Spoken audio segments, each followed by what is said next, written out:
Hey everyone, welcome back. And so today we will learn on how to interpret the best response curve graph in a duopoly. Okay, now then let's go into it.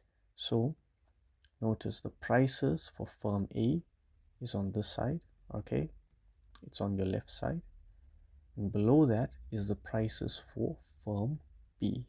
Okay, and notice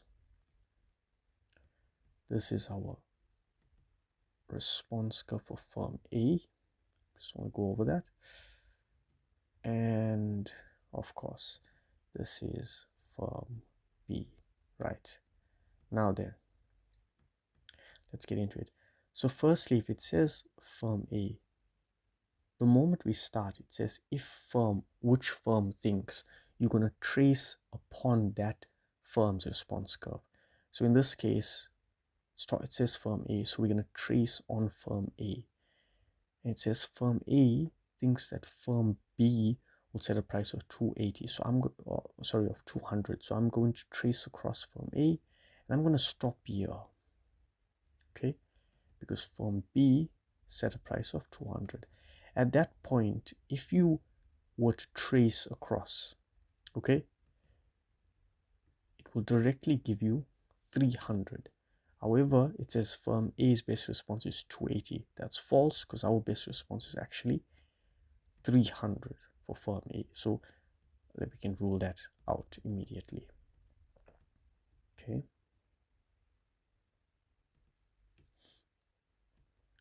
Let's continue.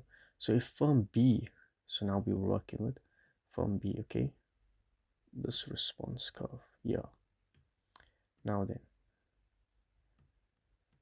so if firm B, again I'm moving down, thinks that firm A will set a price of 280.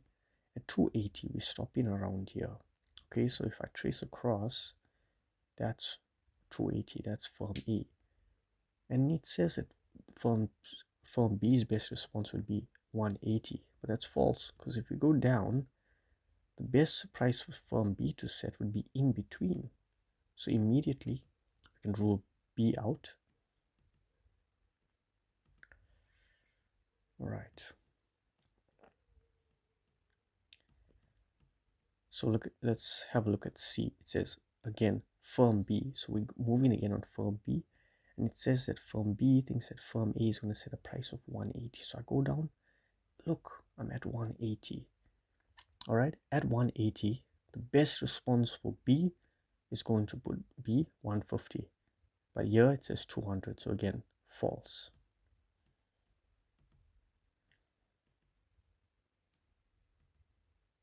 All right.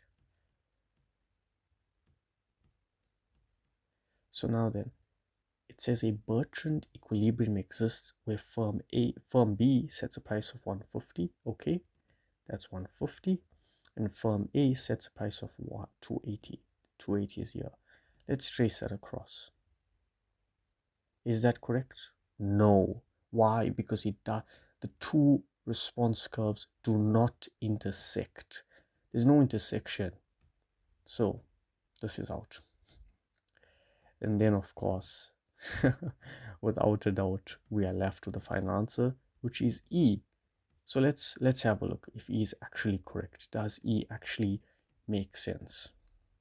Okay. It says if firm A, here we are, thinks that firm B, so I'm going to track on the response curve, thinks that firm B will set a price of 150. There's 150. Their best response is 280. Go right across, you're at 280. Kaboom. Thank you. See you in the next video.